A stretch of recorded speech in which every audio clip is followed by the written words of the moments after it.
अभिनंदन है आप सभी लोगों को। अगर पहली बार मेरे साथ जुड़ रहे हैं तो भाई आप सभी को मेरा प्यार भरा नमस्कार। अगर आपने अभी वीडियो को लाइक नहीं किया है तो जल्दी से वीडियो को लाइक कर दो। चैनल को सब्सक्राइब नहीं कर पाए हैं, जल्दी से चैनल को सब्सक्राइब करो और अपनी सफलता को आगे बढ़ाओ और धीरे धीरे अपनी सभी चीज़ों को आगे लेकर बढ़ें और आसानी से सफलता प्राप्त करें। इसके साथ साथ मैं आपको बता दूं कि भाई मेरा नाम डॉक्टर ललित है और आज मैं आपको मैथमेटिक्स पढ़ाने वाला हूं। जल्दी से जितने भी लोग हैं जोड़ने की कोशिश करेंगे और फटाफट से अपने आंसर्स को पूरा करने की कोशिश करेंगे। तो बता दें, पहला प्रश्न बिना किसी देरी के आपके सामने रखता हूं। उम्मीद करता हूं सारे प्रश्न आपके लिए बहुत ही खूबसूरती से होंगे, बहुत अच्छे से आप इन प्रश्नों के जवाब देंगे, मुझे उम्मीद है। तो पहला प्रश्न बिल्कुल बेसिक से चलेंगे और आगे तक आपके सवालों को बढ़िया तरीके से बताते चलेंगे। पहला सवाल बहुत ही ईजी रखा है, इसमें 15 प्रश्न है, 30 क्वेश्चन करने की हम कोशिश करेंगे एक घंटे में, और उसमें 15 प्रश्न होंगे पैडागॉगिक और 15 प्रश्न होंगे कंटेंट के। तो कुछ नए सिलेबस के आधार पर आपको बताने की कोशिश की जा रही है। गुड इवनिंग निशा, वेलकम। तो आपको बता दें, प्रश्न है 29,503 में 5 के स्थानीय मान तथा 32,071 में 7 के स्थानीय मान में कितना अंतर है। बड़ा सिंपल सा सवाल है और मुझे उम्मीद है कि इस सवाल को बड़ी आसानी से और बड़े प्यार तरीके से इसको आसानी से सॉल्व करेंगे। तो देखते हैं आपका जवाब आखिरकार क्या मिलता है। और उम्मीद पर सवाल टिका है, उम्मीद पर तो सब चीज़ टिकी हैं और मुझे उम्मीद है कि आपके सवाल बहुत अच्छे से मिलने वाले हैं। और जहाँ तक मुझे उम्मीद है कि आप ज़रूर पक्के से इसका आंसर करेंगे और जल्दी से सेशन को लाइक भी करते रहें, जिससे कि आपके सवाल और हमारे सवाल और आपके जवाब लगातार बने रहें हम एक दूसरे के साथ। और तेज़ी से सवाल का उत्तर क्या आएगा देखता हूँ। आपके समक्ष सवाल आपके सामने रख दिया गया है। ओके, तो भाई उम्मीद पे दुनिया कायम है, हम भी उम्मीद पर कायम हैं और उम्मीद करते हैं कि आपका सवाल अच्छे से बने और तेज़ी से आप जवाब बने। आपके कमेंट्स मुझे आने शुरू हो गए हैं, दैट्स वेरी नाइस। सिंपल सवाल है, देखो क्वेश्चन है 29,503 में 5 का स्थानीय मान। भाई 5 का स्थानीय मान क्या होगा, आपने कहा सर 5 का इकाई दाई सैकड़ा 500 और 32,071 में 7 का अंकित मान। अंकित मान को बोलते हैं फेस वैल्यू और किसी भी संख्या का फेस वैल्यू कभी भी नहीं बदलता। आओ पता नहीं क्यों आज क्या है, आ जाएंगे धीरे धीरे। कभी भी किसी संख्या का फेस वैल्यू नहीं बदलता है, इस बात को आप हमेशा याद रखिएगा। तो फेस वैल्यू कितना होगा अभी देख लेते हैं। तो 7 का फेस वैल्यू हमेशा 7 ही रहेगा, आप कहीं भी जाएं। तो यानी 500 तो स्थानीय मान, 7 उसका जातीय मान, दोनों को घटाएं तो 493 आपका उत्तर आ गया आंसर। राइट ऑप्शन क्या है, option number 4 is the correct answer. धीरे धीरे कैसे हैं आयुष, स्वागत है। धीरे धीरे पढ़ेंगे बच्चे, भी शुरुआत है। चलो एक और सवाल, 6/5 में कितने 1/10 हैं। How many 1/10 are there in 6/5। How many 1/10 are there in 6/5। 6/5 में कितने 1/10 हैं ये आपको बताना है। प्रश्न आपके सामने है, उत्तर आपके सामने है। 8, 5, 12, 10 क्या होगा जवाब। सिंपल सवाल है। देखो अब मैंने आपको पहले भी एग्जाम्पल इस तरह के दिए हैं। अगर मैं आपसे बोलूं कि भाई 100 रुपए में कितने 5 रुपए के सिक्के हैं, तो आप आसानी से बोलेंगे कि 100 रुपए में 5 रुपए के सिक्के कितने, 100 डिवाइड बाई 5। 100 में आपने 5 का भाग कर दिया तो 20 मिल जाएगा ना आंसर। तो सेम थिंग यहाँ पर है, सेम थिंग यहाँ पर है। तो 6/5 में कितने 1/10, तो इसको क्या करेंगे 6/5 गुणा 10/1। 5 दूनी 10, 6 दूनी 12। तो राइट ऑप्शन इज 12। बिल्कुल सही कहा आयुष आपने, सी इज द राइट आंसर। एकदम सही जवाब आपने दिया है और मुझे उम्मीद है आपका जवाब बहुत अच्छे से आया है। That's very nice and cool, अच्छा जवाब था। आगे बढ़ते हैं एक और प्रश्न की तरफ। आसान सवाल है, धीरे धीरे बढ़ेंगे। इनमें से कौन सी भिन्न बड़ी है, ये नहीं देखना, नीचे देखना है, यहाँ ये चेंज नहीं हुआ है। निम्नलिखित में से कौन सी भिन्न सबसे बड़े, which of the following is the biggest variation या फ्रैक्शन। 9/7, 4/3, 3/2 या 5/6। और इस सवाल को करने के तरीके मैंने बहुत बार आपको बताए हैं कि 9/7 है, 4/3 है, 3/2 है या फिर 5/6 है। तो आप क्या कर सकते हैं, इसमें आप 2 काम कर सकते हैं। या तो आप इसमें एलसीएम ले लें, तो जो बड़ा था, या आपको डेसिमल में यानी दशमलव में भाग कर लें, या फिर सिंपल है, मैंने क्या बताया सबसे बड़ा पूछा है ना, तो 9 में 3 का गुणा कर दिया, 9 3 27, 7 चौक 28। इन दोनों में 28 27 में 28 बड़ा है ना, तो ये भिन्न छोटी हो गई, ये बड़ी होगी। इसको आगे वाले से कंपेयर करते हैं। 4 दूनी 8, 3 तिया 9। अब 9 बड़ा है, 8 छोटा है, तो उसको छोड़ दिया। अब आगे देखते हैं, 6 तिया 18 और 5 दूनी 10, कौन सा बड़ा? 18 ना। तो सबसे कंपैरिजन करने के बाद आपने देखा 3/2 इज द लार्जेस्ट फ्रैक्शन। तो राइट ऑप्शन क्या है? ऑप्शन नंबर सी, 3 ऑप्शन है इसका जो सबसे बड़ा है। क्लियर है? बात समझ में आ गई होगी, कोई प्रॉब्लम नहीं है, इसको आसानी से कर सकते थे आप, कोई भी दिक्कत नहीं है, कोई भी परेशानी नहीं है। सवाल बड़े आसान है, आप इनको आसानी से कर रहे हैं। मुझे बड़ा अच्छा लग रहा है किस तरह के जवाब देते रहेंगे, तो आगे सिलसिला जारी रहेगा। एक और प्रश्न, देर नहीं करेंगे, सवाल में समय नहीं लगाएंगे, आगे बढ़ते हैं एक और सवाल की तरफ। क्वेश्चन है 301 को 43 से भाग कर दो। 30,10,301 को 43 से भाग करने पर भागफल क्या है? सर और एक ट्रिक बता दो। इसका ट्रिक मैंने बताया तो आपको, भाई सिंपल मैंने बताया। आप ऐसे भी कर सकते थे, 9/7, 4/3, 3/2 और 5/4। अगर समझ में ना आए तो 2-2 का जोड़ा बना लो आप ऐसे। इन दोनों में कौन सा बड़ा है? 9 तिया 27, 7 चौक 28। इन दोनों में कौन सा बड़ा? 4/3 ना, तो आपने 4/3 इन दोनों में से यहाँ लिख दिया। 6 तिया 18, 5 दूनी 10, इन दोनों में 18 बड़ा है ना, इन दोनों में 3/2 भिन्न बड़ी है, मैंने ये लिख दिया। जिसके नीचे बड़ा वैल्यू वही भिन्न बड़ी है। अब इन दोनों में कंपैरिजन कर लो, 4 दूनी 8 और 3 तिया 9, तो 9 बड़ा है ना, इसलिए 3/2 भिन्न बड़ी है। अब चारों को एक साथ नहीं कर पा रहे हैं तो अब 2 को कर सकते हैं। ओके चलिए, क्वेश्चन बड़ा सिंपल सा है। 30,10,301 को 43 से भाग करने पर भागफल क्या होगा? बड़ा सिंपल सवाल है, मुझे उम्मीद है इसको आप आसानी से कर लेंगे, कोई दिक्कत नहीं होगी। जल्दी से बताइएगा आंसर क्या होगा। Let's see what will your answer. Simple सवाल है, मुझे उम्मीद है इसको आप आसानी से कर लेंगे, कोई दिक्कत नहीं होगी। चलिए तो देखते हैं। देखो आप इसको डायरेक्ट भी कर सकते हैं, अदरवाइज भाग विधि आपको सबको पता है, 301/0301। अगर आप इसको 43 से सिंपल डिवाइड करते हैं तो देखो 4 7 28, 7 बार अगर आप इसको डिवाइड करते हैं, 7 तिया 21 और 301, पूरा कट गया ना, कुछ नहीं बचा। आपने कहा 0 उतारा, ना जाने का 0। आपने फिर 3 उतारा, अब भी नहीं गया, फिर 0। आपने 0 उतारा, फिर भी नहीं गया, फिर 0। फिर आपने 1 उतारा, आपने कहा 7 बार 301, पूरा कट गया। तो आंसर क्या आया? 7,007। तो राइट ऑप्शन बी बिल्कुल एक्रीडेटेड है, एकदम सही आपने कहा है, दैट इज 7,007। सवाल बड़े आसान दे रहा हूं मैं अभी, लेकिन धीरे धीरे इनका लेवल बढ़ेगा, क्योंकि बिगिनिंग से 30 क्वेश्चन है, तो इसमें हर तरह के प्रश्नों को रखा गया जिससे कि आप आसानी से हर एक चीज़ को मैनेज करके चलें। एक और सवाल आपकी स्क्रीन पर, 10 ढाई प्लस 10 इकाई प्लस 10,000 किसके बराबर है? 10 इकाई, 10 ढाई, 10,000, इनमें से किसके बराबर है? 10 units plus 10 tens plus 10,000 equal to what? तो ऐसे सवालों को जब आप करते हैं तो बहुत सिंपल सी थ्योरी समझिएगा। उसने बोला 10 इकाई, तो 10 इकाई का मतलब 10 गुणा 1, 10 ढाई, ढाई का मतलब 10 होता है ना, 10, और 10,000, 10 गुणा 1,000 क्या बन गया? दैट इज 10, दैट इज 100 और दैट इज 10,000। तो 0 0 1 1 0 1, तो कितना बना? 1010, यानी 101 10। कहीं है इसमें 101 10? आपने कहा मिलेगा, that is option number C. क्या बात है, बहुत बढ़िया, बहुत ही अच्छे से आप लोगों के जवाब मुझे मिलते जा रहे हैं, दैट्स वेरी नाइस। और मुझे उम्मीद है कि ये जवाब आपके बहुत ही अच्छे से आ रहे हैं और आप इन सवालों के जवाब बहुत अच्छे से दे रहे हैं, दैट्स वेरी नाइस। और उम्मीद है कि इस तरह का सिलसिला जारी रहेगा। एक और सवाल आपके स्क्रीन पर रखता हूँ, ये रहा, 210 के धनात्मक गुणनखंडों का योगफल क्या है? ये सवाल बहुत बार प्रश्न में आता है। इस सवाल को ऐसे भी पूछा जा सकता है कि एक वर्ग इकाई के 210 घन हैं, तो उनको कितनी पॉसिबल तरीके से लगाया जा सकता है, उसमें ये प्रश्न बन सकता है। उसमें प्रश्न बनेगा 210 के कुल धनात्मक गुणनखंडों की संख्या कितनी है, और तीसरा प्रश्न बनेगा 210 के कुल धनात्मक गुणनखंडों का योगफल कितना है। तो इन सबको आपको समझना है, और इन सवालों को करने के लिए मैं आपको बहुत आसान तरीका बताता हूँ, क्योंकि उसने योगफल पूछा है तो आपको पता होना चाहिए टोटल नंबर ऑफ फैक्टर्स कितने हैं।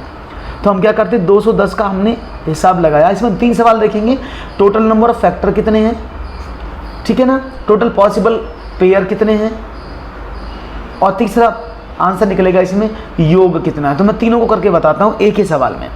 तो 210 को जब आप फैक्टर करेंगे तो हम स्टार्ट करेंगे बिगिनिंग से और एंड से। जैसे मैंने 1 करा तो 1 गुणा 210 होता है ना भाई, 1 में 210 की गुणा करोगे तो 210 ही होगा ना।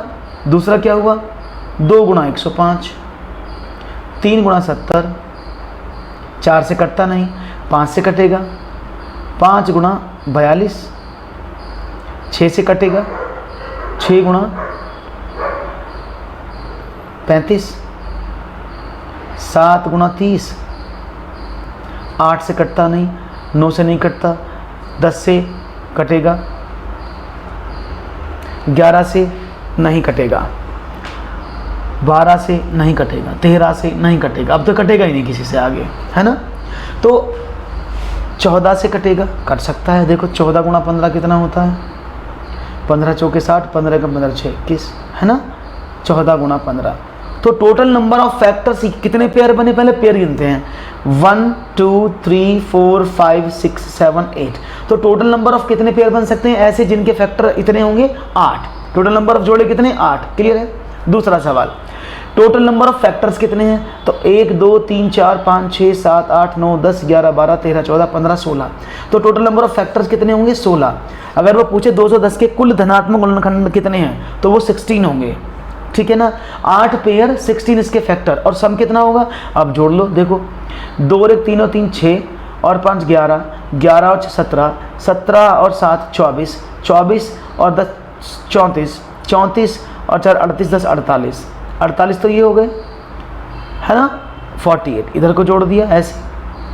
दोबारा देखो 14 10 24, 7 31, 6 37, 5 42, 3 45 और 3 48। इसको देखें, अब देखो 210, 315, 375, 375 और 42, 412, 412, 417, 447, 477, 477, 97, 98, 98, 498 और 10, 508, 513 जोड़ें तो 513, तो ये हो गया 576 होना चाहिए।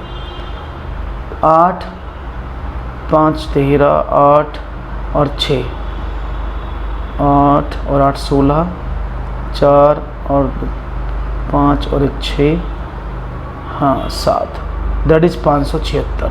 इसको दोबारा जोड़ो 576, तो इसको ऐड करेंगे तो व्हाट विल यू गेट, 576। इन सबको जोड़ोगे तो you will get what, 576।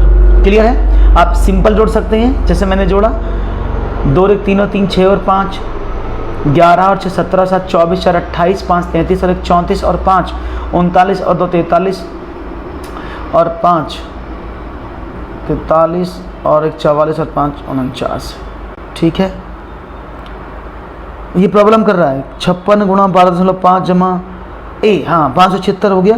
Ayush क्या प्रॉब्लम कर रहा है, 1 मिनट रुकना। 5.6 अभी करता हूँ, multiply by 12.5 plus 0.5 plus 15.5 is equal to X plus, अभी करता हूँ इसका 49.5, तो 576 हो जाएगा इसका। क्यूट पंखुड़ी, मैंने कुछ नहीं किया, मैंने सिर्फ इनको ऐड किया है। देखो फैक्टर मैंने क्या किए, 210 के फैक्टर मैंने कर डाले, 1 गुणा 210, सही बात है। 15 चौके 60, 15 26, ठीक है। देखो 1 गुणा 210 का फैक्टर है, 2 गुणा 105 भी इसका फैक्टर है। तो मैंने इधर से बिगिनिंग से किया, उधर से लास्ट से लेते हुए एक साथ जोड़ दिए सारे फैक्टर, तो टोटल मिलाकर 16 फैक्टर यहाँ पर आपको आए। और इन 16 फैक्टर को अगर आप ऐड करोगे तो 576 आपको मिल जाएगा। दैट्स वेरी ईजी, ठीक है। तो घबराने की जरूरत नहीं है। ये सवाल पंकज ने कुछ भेजा है यहाँ पर, अभी लेता हूँ आपका सवाल। आयुष 1 मिनट रुकिएगा। 6 घंटों में सेकंडों की संख्या कितने दिनों में मिनटों की संख्या के बराबर है? सिंपल है, सिर्फ फैक्टर करके ऐड करना है। सवाल है 6 घंटों में सेकंडों की संख्या कितने दिनों में मिनटों की संख्या के बराबर है? In how many days is the number of seconds in 6 hours equal to the number of minutes? अभी करता हूं, इसके बाद आयुष उसको यही करता हूं अभी। तो भाई how many days is the number of seconds in 6 hours equal to the number of minutes? 6 घंटों में सेकंडों की संख्या कितने दिनों में मिनटों की संख्या के बराबर है? देखते जवाब क्या मिलता है आपका। सवाल आपके समक्ष है। Okay detail class, sure. तो एक काम कर लेते हैं मनोहर, टुमारो रख लें, कल। तो कल मैं पॉलीगन की ही क्लास रखता हूं आपके लिए, डोंट वरी। कल पॉलीगन और पॉलीगन पर आए हुए सवाल और पॉलीगन की प्रॉपर्टीज, कॉन्वेक्स कॉनकेव क्या है, इन पर हम कल क्लास रख देंगे। ओके, तो यहां पर देखते कितने दिनों में। अब इस सवाल को करने का बड़ा आसान तरीका है। उसने बोला 6 घंटे में सेकंड, तो 1 घंटे में 60 मिनट और 1 मिनट में 60 सेकंड। उसने बोला कितनी मिनटों की संख्या दिनों में, तो दिनों में एक दिन में 24 घंटे होता है और 1 घंटे में, भाई दिनों में मिनटों की संख्या और 1 घंटे में 60 मिनट होती हैं। तो देखिए 60 से 60 कट गया, 6 चौक 24 और 15 चौके 60, तो राइट ऑप्शन 15 दिन। ओके, बात समझ में आ गई। बहुत सिंपल करना, कुछ नहीं करना है आपको। 6 गुणा 60 मैंने क्यों किया, क्योंकि 6 घंटे में 1 सेकंड पूछा था, तो 1 घंटे में 60 मिनट और 1 मिनट में 60 second, total number of seconds बन गए। दिनों में मिनटों की संख्या पूछी, एक दिन में 24 घंटे होते हैं और 1 घंटे में 60 मिनट होती हैं। तो अगर मैं ऊपर वाले को नीचे वाले से डिवाइड करूँ तो दिन मिल जाएंगे। बस मैंने यही काम किया, डिवाइड कर दिया मैंने इसको, जैसे डिवाइड किया I get the answer. Clear है, बात समझ में आ गई। 15 दिन, बहुत सिंपल था, मल्टीप्लाई करने की जरूरत नहीं है। पाई इज वॉट, पाई क्या है, पाई इज वॉट, पाई क्या है ये आपको बताना, जल्दी से आंसर दीजिएगा। तब तक मैं एक सवाल लिख देता हूं यहां पर जो मुझे आयुष ने भेजा है। गुणा 12.5 plus 0.5 plus 15.5 is equal to x plus 49.5। Ayush verify कर दीजिएगा, यही सवाल है ना आपका। तो पाई क्या है ये मैंने आपको बताया है ना, कि पाई एक ऐसा वैल्यू है जिसका एक्यूरेट मान नहीं पता है, इसका हमें सिर्फ अप्रोक्सीमेट वैल्यू पता होता है, दैट इज 22/7 या 3.14। ये सिर्फ इसका अप्रोक्सीमेट वैल्यू है और इसका अंत नहीं है, अंत नहीं इसका, ये लगातार चलती रहती विदाउट रिपीटेशन। इसीलिए पाई एक अपरिमेय संख्या, क्योंकि इसको आप फ्रैक्शनल फॉर्म में नहीं लिख सकते, ठीक है ना। आयुष ने यहाँ एक सवाल पूछा था, देखते हैं। देखो सबसे पहले आयुष मल्टीप्लाई करते हैं, सबसे पहले मल्टीप्लाई करते हैं, उसके बाद कोई एक्शन लेते हैं, क्योंकि बाकी सब प्लस हैं। तो मल्टीप्लाई करें, अगर मैं मल्टीप्लाई करूँ 56 में इसकी 12.5 की, तो आप करेंगे क्या आएगा देख लेते हैं। अगर मैं 125 छिक्का 12 5 5 36 और 125 पंजे 625 625 और यहाँ से लगे, ये तो टोटल हो गया कितना, ये हो गया आपका 70 आना चाहिए, 700 ना, हाँ तो 70 तो ये हो गया प्लस, अब इन दोनों को जोड़े तो 12 15 और 0.5 16 हो गया, ये इजिकल टू x प्लस 49.5। तो x इजिकल टू क्या हो जाएगा 86 माइनस का 49.5। या तो कहीं डिवाइड है आयुष इसमें, देखिए आयुष इसमें या तो कहीं डिवाइड है या कहीं कुछ और डिजिट है, इसलिए हो सकता है प्रॉब्लम आ रही है ना। चलो तो क्या हुआ, आपने देखा 5 15 में से 9 गए 6, 7 में से 4 गए 3, तो ये आएगा 36.5। ये आंसर आना चाहिए इसका, ठीक है ना। आगे बढ़ते हैं, एक और सवाल। निम्नलिखित में से कौन सा सही नहीं है, which one is not true, ये आपको बताना है। और देखते हैं क्या आता है आपका आंसर। गुरु सवाल तो आपके सामने है, उम्मीद करता हूं आपका जवाब भी अच्छे से मिलेगा और तेजी से मिलेगा। प्रश्न आपके सामने लिख दिया है मैंने और देखते हैं जवाब क्या मिलता है। ओके, प्रश्न आपके सामने लिखा हुआ है, उम्मीद है कि आपका जवाब मिलेगा, ठीक है ना।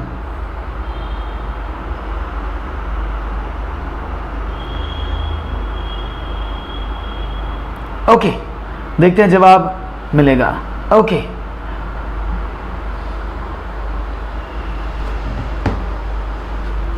तो यहां पर 200,005 ग्राम बराबर 2.005 किलोग्राम के है।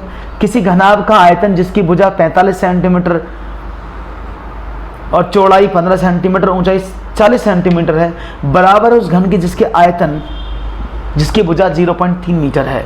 10 का शतांश 0.1 होता है, या फिर 55 लीटर 55 मिलीलीटर 55.55 लीटर होता है।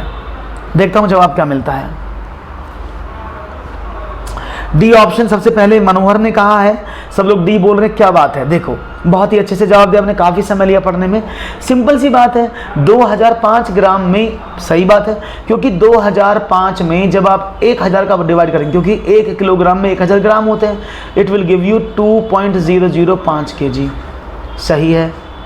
किसी घनाभ की बात करते हैं, किसी घनाभ का आयतन जिसकी लंबाई 45 सेंटीमीटर, चौड़ाई 15 सेंटीमीटर, ऊंचाई 40 सेंटीमीटर है, तो LBH होता है ना, 45 मल्टीप्लाई बाय 15 मल्टीप्लाई बाय 40, यही तो होता है आयतन LBH। तो 15 चौके 60, तो 45 मल्टीप्लाई बाई 600, 0 0 और 6 पंजे 30 और 6 चौक 24 और 3 27, 27,000 सेंटीमीटर स्क्वायर। अब ये 30 है यहाँ पर मीटर, और इसका क्या होता है A क्यूब, यानी 30, भाई ये मीटर में सेंटीमीटर में कन्वर्ट कर दो, 100 की गुणा करके 30 सेंटीमीटर आ गया, 30 का क्यूब कर दो तो 27,000। ये दोनों बिल्कुल बराबर हैं। हम अधिकतर क्या कर देते हैं कि सर बड़ा है तो बेहतर है।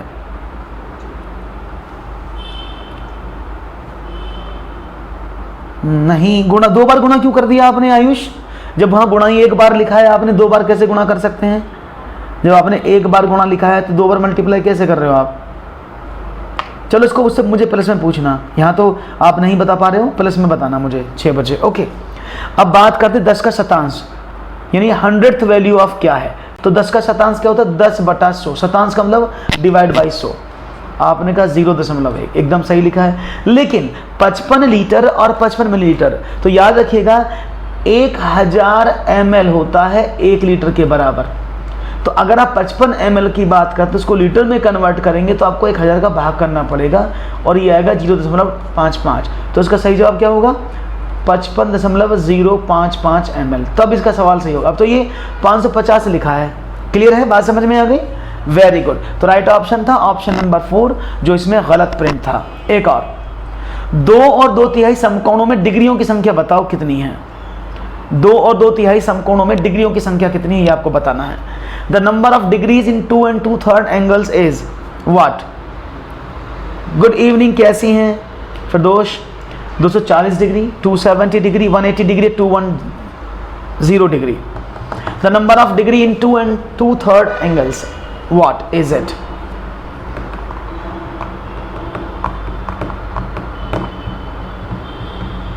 ओके, देखते हैं जवाब क्या मिलता है। The number of degree in 2 and 2/3 angles is what? 240 degree, 270 degree, 180 degree और 210 डिग्री। देखते हैं जवाब क्या मिलता है। ओके, तो देखो 2 और 2/3 समकोणों में डिग्रियों की संख्या कितनी है। तो 2 और 2/3 की मैं बात कर रहा हूं, तो 2 समकोणों में कितना होता है? 2 × 90 बराबर 180 डिग्री। और 2/3 समकोणों की बात करें तो भाई 90 × 2/3, 2/3 ये हो गया ना, 30 60 ये हो गया। दोनों को ऐड कर दें तो आपने कहा 10 का ए, एकदम सही जवाब है 240 डिग्री। तो घबराने का नहीं, फंसने का नहीं, सवाल बड़े आसान है, इजीली हैंडल हो जाएंगे, कोई प्रॉब्लम नहीं होगी। एक और सवाल की बात करते हैं और देखते हैं। One more question for you guys, आपके स्क्रीन पर ये रहा। एक संतरे का मूल्य 550 रुपए है। 1 किलोग्राम सेब का मूल्य 80 रुपए है। तो 1.5 दर्जन संतरे और 3/4 किलोग्राम सेब का कुल मूल्य क्या है? देखते हैं। 1 दर्जन संतरे का मूल्य 550 नहीं है, ये 5 रुपये 50 पैसे है, ठीक है ना, ये पॉइंट है बीच में। संतरा इतना महंगा कहाँ होता है? अगर संतरा ये 550 का हो जाएगा तो गड़बड़ नहीं हो जाएगी। तो एक संतरे का मूल्य 5 रुपये 50 पैसे है और 1 किलोग्राम सेब का मूल्य 80 रुपये है। तो 1.5 दर्जन संतरे और 1 और 3/4 किलोग्राम सेब का कुल मूल्य कितना है? तो the value of 1 orange is ₹5.50 and 1 kg of apples is 80. So the total value of 1.5 dozen orange and 1 3/4 kg of apples is what? तो देखते हैं जवाब क्या मिलता है। देखो भाई, एक संतरे का मूल्य कितना है? 5 रुपये 50 पैसे। उसने बोला 1.5 दर्जन, तो 1 दर्जन में होती है 12, 1.5 दर्जन में होगी 18। तो 18 संतरे उसने लिए ना, 18 का गुणा कर दें। आपने कहा 18 पंजे 90, 18 पंजे 90, 99 रुपीज़ है ना। Thank you रिजाला। 99 रुपीज़, बात समझ में आ गई। 99 रुपये का संतरा हुआ टोटल। उसने बोला 1 किलोग्राम और 3/4, यानी उसने बोला 1 + 3/4 यानी 1.25 किलो। 1 + 3/4 का मतलब क्या होता है? 1 किलो + 3/4 मीन्स 0.750 किलोग्राम, यानी 1.25 किलो सब सेब की बात हो रही है। अब 1 किलो सेब का वैल्यू कितना था? 80 रुपये। तो 3/4 का कितना हो जाएगा? आपने कहा ऐसे कर दो, 60 रुपये। तो 80 + 60 140 रुपये के हो गए आपके संतरे। क्लियर है? 140 रुपये के संतरे हुए और 99 रुपये के आपके 140 रुपये के आपके एप्पल हुए और 99 रुपये के आपके संतरे। दोनों को जोड़ दें तो 9 तो यहाँ पर आया, 9 और 4 13, 1 और 1 2, तो 239 रुपये के टोटल सामान बैठेगा। तो सी इज द राइट ऑप्शन, ए नहीं होगा रिंकी, इट्स सी। क्लियर है? बात समझ में आ गई? इट्स सी। बढ़िया, उम्मीद थी, जवाब मिला है मुझे तेजी से। उम्मीद करता हूँ आपका जवाब इस तरह से ही आता रहे और आप आनंद में अपने जीवन को बिताते रहें। Okay, great. सवाल समझ में आ गया है? एक और सवाल, कोई मुश्किल तो नहीं था, तो एक और सवाल ले लेते हैं, मुश्किल नहीं था तो। एक रेलगाड़ी हैदराबाद से शुक्रवार को समय 13:15 पर चली और शनिवार को बेंगलुरु समय 7:30 पर पहुंची। यात्रा में लगा कुल समय कितना था? ये आपको बताना है। देखते हैं आपका जवाब क्या मिलता है। हेलो कनिका,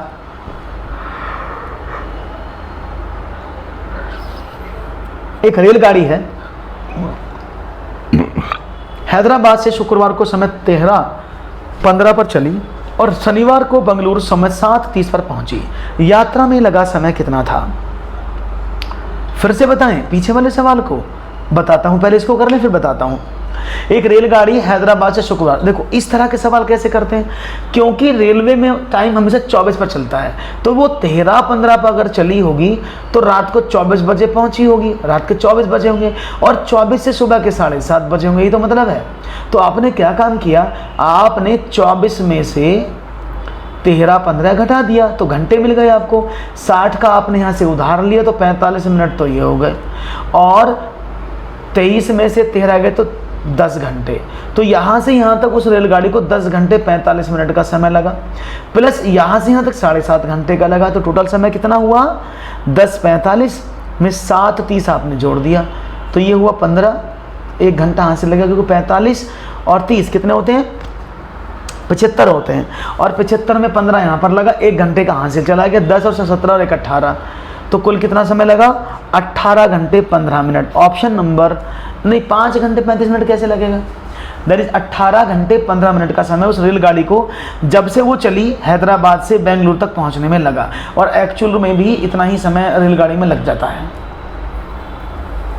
बात समझ में आ गई? कोई प्रॉब्लम तो नहीं भी किसी को? ए इज द राइट आंसर। अरे वाह, बहुत ही बढ़िया तरीके से आप लोगों के जवाब बहुत ही खूबसूरती से मिलते हैं, तो बड़ा अच्छा माहौल और एहसास मुझे होता है। तो आगे बढ़ते हैं एक और सवाल की तरफ, देखते हैं। One more question for you guys. ये रहा, कक्षा 4A के 13 विद्यार्थी, तो कक्षा 4B के 15 विद्यार्थी एक लेखन प्रतियोगिता में हिस्सा लेते हैं। उनके द्वारा अर्जित अंक इस प्रकार हैं। कक्षा 4A के बच्चों ने 14, 6, 15, 12, 11, 11, 7, 9, 17, 13, 3, 10, 18 और कक्षा 4B के छात्रों ने 13, 9, 0, 7, 14, 6, 0, 9, 16, 9, 13, 16, 5, 18, 11 दिए गए अंकड़ों से आप क्या निष्कर्ष निकालते हैं? इनमें से आपको कौन सा कंक्लूजन निकलता है ये आपको बताना है। दोनों विभागों का प्रदर्शन समान रहा क्योंकि दोनों विभागों के द्वारा प्राप्त अधिकतम अंकों का मान 18 है। कक्षा 4A का प्रदर्शन बेहतर रहा क्योंकि 4A का औसत प्राप्तांक अधिक है। दोनों विभागों का प्रदर्शन समान रहा क्योंकि दोनों विभागों के द्वारा प्राप्त कुल अंक बराबर हैं, और दोनों विभागों का प्रदर्शन समान रहा क्योंकि दोनों विभागों के द्वारा प्राप्त अंकों का औसत एक सा है। तो यहाँ पर जवाब क्या मिलेगा? ऑप्शन 1, 2, 3, 4 आपके सामने है। अब सवाल को पहले ढंग से पढ़ लो।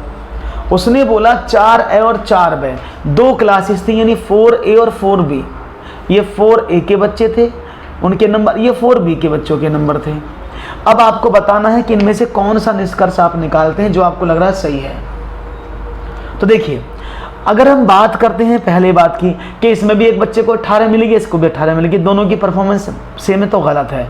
मान ली उस क्लास में सारे बच्चे फेल हो जाते, उस क्लास में सारे बच्चे फेल हो जाते और एक बच्चे के 18 नंबर होते और बाकी क्लास में सारे बच्चे पास होते, उनमें से एक का नंबर 18 होता, क्या दोनों का परफॉर्मेंस सेम रहता? गलत है ना। तो अब किसी एक बच्चे के आधार पर निर्णय नहीं ले सकते कौन सा विभाग अच्छा रहा, तो ये तो गलत ऑप्शन है जिसने ए कहा है। ठीक है, अब हम कैसे कर सकते हैं भाई, उसमें नंबर ऑफ स्टूडेंट्स ज़्यादा है, उसमें नंबर ऑफ स्टूडेंट्स कम है, तो सिर्फ एकमात्र तरीका बचता है, हम उसका एवरेज निकालें और एवरेज के आधार पर हम डिसाइड कर सकते हैं कि किस क्लास का प्रदर्शन बहुत बेटर रहा। तो एवरेज कैसे निकालें? कुल जोड़ें, कितना हुआ? 14, 6, 20, 10, 30, 5, 35, 10, 45, 2, 47, 1, 48, 48 और 10, 58, 58 और 1, 59 और 10, 69 और 7, 76, 76 और 9, 85, 85 और 30, 85 और 30 हो गया 115, 115, 3, 18, 18 और 10, 48, 18 और 10, 28 और 46, 146, 146 तो इसका हो गया। दूसरे का भी देखें, 3, 12, 7, 12, 9 और 3, 12 और 7, 19 और 4, 23 और 10, 33 और 6, 39 और 9, 48, 48, 10, 58, 6, 64 और 9, 73, 10, 83, 86, 92, 102, 120, 130, 136 और 6, 42, 142। तो यहाँ पर भी इतना आता है ना। यानी आप दोनों को जोड़ रहे हैं तो इक्वल आ रहा है, तो भाई इक्वल से आप नहीं कह सकते ना कि दोनों विभागों का समान प्राप्त अंक एक सा है, तो ये तो गलत है। क्योंकि भाई उसने कहा क्योंकि दोनों कुल प्राप्त अंक बराबर है। भाई इसमें ज़्यादा बच्चे थे, इसमें कम बच्चे थे। पहली वाली क्लास में 13 बच्चे थे, दूसरी वाली क्लास में 15 बच्चे थे, तो अगर इसमें 15 का डिवाइड करूँ, उसमें 13 का डिवाइड करूँ, तो दोनों का वैल्यू अलग अलग आएगा ना। एवरेज किसका ज़्यादा आएगा? पहली वाली कक्षा का, क्योंकि इसमें कम से भाग कर रहे हो, इसका एवरेज कम आएगा। क्योंकि इसमें 13 बच्चे, इसमें 15 बच्चे, इसका मतलब क्या हुआ कि कक्षा जो 4A है उसमें 100 जो टोटल एवरेज है वो ज़्यादा है 4B से। इसका मतलब क्या हुआ? कक्षा 4A का प्रदर्शन अच्छा रहा, क्योंकि 4A का औसत प्राप्तांक 4B से अच्छा होगा। तो राइट ऑप्शन क्या है? Right option is B. Clear है? बात समझ में आ गई? तो सवालों को समझने की कोशिश करते रहें, सवाल अपने आप बन जाएंगे, उत्तर आपके अपने आप आ जाएंगे। चलो तो आगे बढ़ते हैं और एक और सवाल की बात आपके सामने रखता हूं। पानी की टंकी 11 मीटर लंबी, 10 मीटर चौड़ी और 9 मीटर ऊंची है। इसमें 6 मीटर ऊंचाई तक पानी भरा गया है। टंकी का कितना भाग खाली है? एक सवाल दूसरा यहां पर है, किसी घनाभ के 3 संलग्न फलकों के पास पृष्ठ के क्षेत्रफल अनुपात में यदि घनाभ का आयतन इतना है, तो इस सवाल को, ये 2 सवाल मिक्स हो गए हैं भाई, इसको आगे वाले को करो, मिक्स हो गए हैं 2 सवाल, इसको नहीं कर रहे हैं, 2 सवाल एक साथ मिक्स हो गए गलती से। क्वेश्चन नंबर 15 आपके सामने है, इसको करेंगे। हाँ, बी होगा, बिल्कुल सही कहा, बी ही इसका सही जवाब है। रोहन कक्षा 3 का छात्र है। अध्यापक ने संख्या 6, 7, 8, 9, 3 को पढ़ने के लिए कहा। यदि रोहन ने सही उत्तर दिया तो इस संख्या को कैसे पढ़ा? ए 6,07,893, 67,893, 6,893, 67,800, 8,093। राइट ऑप्शन क्या होगा देखते हैं, बहुत आसान सवाल है, उम्मीद करता हूं जल्दी से आंसर मिलेगा। डी, क्या बात है, सबसे आकांक्षा पढ़ लो, आकांक्षा, आकांक्षा दोबारा से पढ़ लो एक बार। डी, अरे भाई गलत, दोनों ही समझदार गलत आंसर दे गए। राइट ऑप्शन बी है। भाई देखो 67,000, 8,000, भाई ये भी 1000 है और ये भी 1000, ये तो 800 होना चाहिए ना, ये तो 800 होना चाहिए ना, तो 800 तो इसमें था ना। तो आप कैसे पढ़ सकते हैं इस संख्या को? कैसे? 67,000, 8,093 में कैसे पढ़ लोगे? गलत हो जाएगा ना। हाँ शिवमणि, एकदम सही जवाब दिया है आपने, option number 2 is the correct answer. एकदम सही जवाब आपने दिया है, कोई गलती नहीं, कोई गलती बात नहीं हुआ है और आपने बहुत अच्छे से आंसर दिया है। That's very nice. इस तरह से आप अपने उत्तर देते रहेंगे। हाँ, बी पढ़ लिया, तो इसको पढ़ना बी को था, आंसर डी दे दिया आपने, गलती कर दी। आगे बढ़ते हैं, एक और सवाल, सिंपल सवाल था। कक्षा में शिक्षिका विद्यार्थियों को विभिन्न प्रकार के चतुर्भुजों से परिभाषित करने के लिए कहती है। एक टीचर है, क्लास में बोलती है बच्चों को कि अलग अलग तरीके के चतुर्भुजों को परिभाषित करो। शिक्षिका का उद्देश्य क्या है? एक, सभी परिभाषाओं को कंठस्थ करने में विद्यार्थियों की सहायता करना, परिभाषाओं पर आधारित चतुर्भुज की सभी समस्याओं को व्याख्या करने में विद्यार्थियों की सहायता करना, विभिन्न परिभाषाओं को खोजने में विद्यार्थियों की सहायता करना, या विभिन्न परिप्रेक्ष्यों से चतुर्भुज को समझने में विद्यार्थियों की सहायता करना। हाँ, तो देखते हैं आपका जवाब मुझे क्या मिलता है। उम्मीद करता हूँ आपका जवाब अच्छा आएगा और आप इसको अच्छे से देने की कोशिश करेंगे, और मुझे उम्मीद है कि आपका जवाब अच्छा नहीं बहुत अच्छा होगा। उम्मीद है कि जवाब अच्छा देंगे। कक्षा में शिक्षिका विद्यार्थियों को विभिन्न प्रकार के चतुर्भुजों को परिभाषित करने के लिए कहती है। शिक्षिका का उद्देश्य क्या है? परिभाषाओं को कंठस्थ करने में विद्यार्थियों की सहायता करना, परिभाषाओं पर आधारित चतुर्भुज की सभी समस्याओं को व्याख्या करने के लिए विद्यार्थियों की सहायता करना, विभिन्न परिभाषाओं को खोजने में विद्यार्थियों की सहायता करना, विभिन्न परिप्रेक्ष्यों से चतुर्भुज को समझने में विद्यार्थी की सहायता करना। और राइट ऑप्शन क्या है? एक टीचर है, वो कहती है बच्चे से, के लिए बच्चा परिभाषित कर चतुर्भुज को। बच्चा कहता है ओके मैडम मैं कर देता हूँ, और बच्चा कुछ इस तरह से करता है। तो आपका आंसर क्या होना चाहिए? सभी परिभाषाओं को कंठस्थ करने की बात हो रही है, सभी विद्यार्थियों की सहायता कर रहे हो।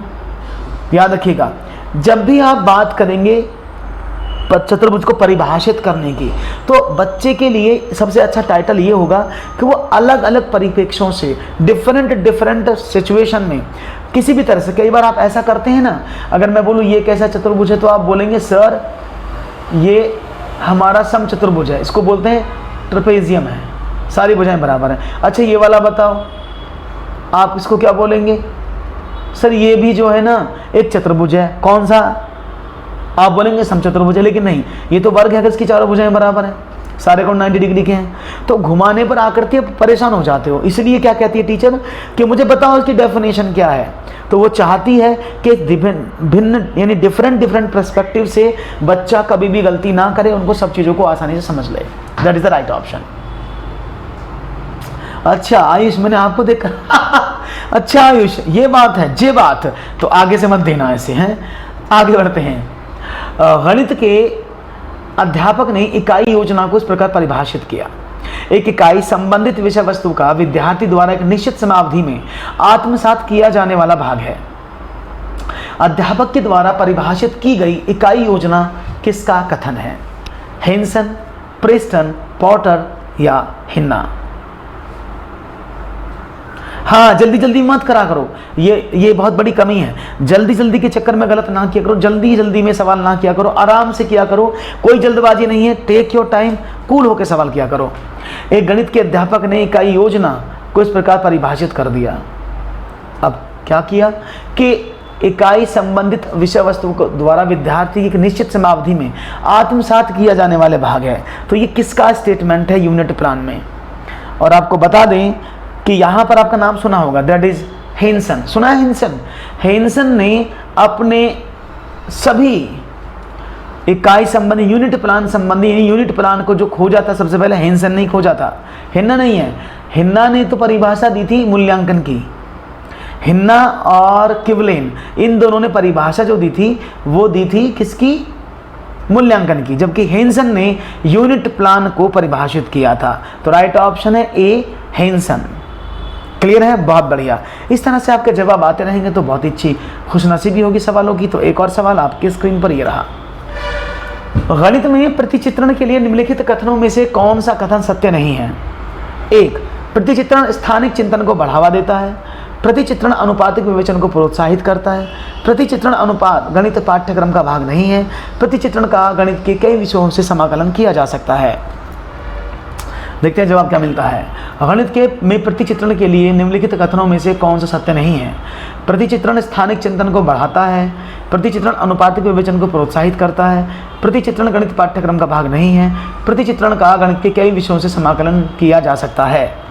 देखते हैं जवाब क्या मिलता है। ABCD के रूप में आप लोगों के जवाब चाहूंगा मिले। तो यहां पर जवाब मिलता है C। एकदम सही जवाब पकड़ा है आपने, आकांक्षा, वेरी गुड। B नहीं होगा, ऑप्शन है ऑप्शन नंबर 3, गणित पाठ्यक्रम का भाग नहीं है।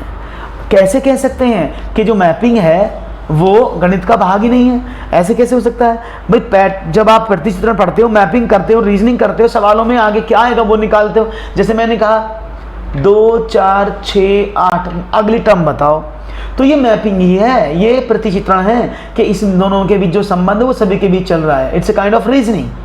तो मतलब क्या होता है, यानी बिल्कुल ये तो गणित का भाग है। तो प्रतिचित्रण गणित का भाग होता है, ये कह रहा नहीं है। How it's possible? और याद रखना, प्रतिचित्रण से आपको स्थानिक चिंतन का बढ़ावा मिलता है, बिल्कुल सही बात है। Knowledge and understanding of figures always be increased. अनुपातिक विवेचन, सही बात है, अनुपातित हो रहा है, 4/2 में 2 का अनुपात है। और ये विषय बिल्कुल सही बात है, मैथमेटिक्स में रीजनिंग के साथ इसको अवकलित किया जा सकता है, समाकलित किया जा सकता है। तो यानी तीनों ऑप्शन सही थे, सिर्फ यही गलत था कि प्रतिचित्रण गणित पाठ्यक्रम का भाग नहीं है। समझ में आया होगा। एक और सवाल, रामचंद्र प्राथमिक विद्यालय में गणित के शिक्षक हैं। हाँ बिल्कुल। गृह कार्य की जांच के दौरान एक बच्चे की अभ्यास पुस्तिका में इस प्रकार लिखा पाते हैं, 3 + 5 + 8 = 15, 5 + 6 + 2 = 14। इससे ज्ञात होता है कि ए, उसने गृह कार्य दूसरे बच्चों की अभ्यास पुस्तिका से किया है। 2, बच्चों ने ऐसा गलती से लिखा है। 3, बच्चों को संख्या लिखने का ज्ञान नहीं है। 4, बच्चों का जोड़ संबंधी ज्ञान नहीं है। क्या होगा जवाब?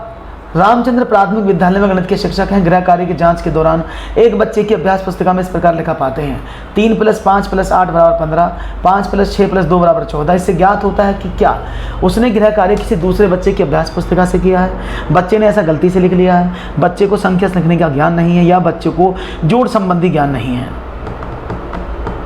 और राइट ऑप्शन क्या है? बच्चों को संख्या लिखने का ज्ञान नहीं है। Okay, any other? Any other option? Is any other option which can be given by you? I can see your answer। और आपका जवाब एकदम सही है, क्योंकि बच्चे को जोड़ संबंधी ज्ञान नहीं है। संख्या तो सही लिखी है अपने आप, उसने कहा जोड़ने संबंधी ज्ञान नहीं है। अब जोड़ के संबंधी ज्ञान कैसे भाई? उसने जोड़ा 5 और 3 8 8 16 होता, उसने 15 लिख दिया। 6 और 5 11 तो 13 होता, उसने 14 लिख दिया। यानी उसने क्या कर रखा है? उसे जोड़ना नहीं आ रहा। ये सिंपल सवाल था, उसे जोड़ संबंधी ज्ञान नहीं, आपने बड़ी आसानी से इसका आंसर दे दिया, कोई प्रॉब्लम नहीं हुई। इट्स ईजी ना, it's easy to understand, easy to implement, you can easily understand the task and facts। very effective answer you have given। और मुझे उम्मीद है कि आपके जवाब इस तरह से आते रहेंगे तो बहुत अच्छा चलता रहेगा। Okay okay, done.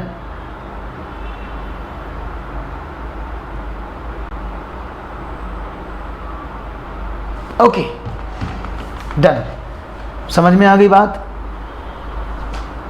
समझ में आया? एक और सवाल, एक बच्चा संख्याओं, संक्रियाओं और संकेतों, घड़ी के कांटों, विभिन्न सिक्कों में अंतर स्थापित करने में कठिनाई करता है। ओके, तो आपको बताना है अगर वो इस तरह की प्रॉब्लम झेल रहा है तो बच्चा किस स्तर पर है। ओके, इसका मतलब क्या है? कमजोर गतिक कौशल, पढ़ना और लिखना कौशल, कमजोर शाब्दिक स्मृति, चाक्षुष स्मृति और कार्यकारी स्मृति, कमजोर चाक्षुष प्रक्रमण जैसे चाक्षुष विभेदीकरण, स्थानिक संगठन और चाक्षुष समन्वय, या फिर कमजोर भाषा प्रक्रमण जैसे अभिव्यक्ति, शब्द भंडार और पाठ्यक्रम। देखते हैं जवाब क्या मिलता है। ओके, देखेंगे जवाब तो आप देंगे, हम तो सिर्फ सुनेंगे कि आपका जवाब कौन सा है इस प्रश्न के लिए। और मुझे उम्मीद है आपका जवाब मुझे अच्छे से मिलेगा। और यहाँ पर जवाब देने की कोशिश जारी है और आपका जवाब मिल रहा है मुझे सी। बिल्कुल सही बात है। देखो इसको पढ़ लो, हिंदी बहुत अच्छी होती है इसलिए प्रॉब्लम हो रहा होगा। कमजोर चाक्षुष प्रक्रमण का मतलब होता है that is weak visual processing, यानी बच्चा घड़ी के 2 कांटों में नहीं अंतर स्थापित कर पा रहा है, 2 सवालों की संक्रियाओं में मेथड स्पष्ट नहीं कर पा रहा है, तो बहुत सारी चीजें। तो क्या कर पा रहा है? तो ऐसे में आप क्या कहेंगे?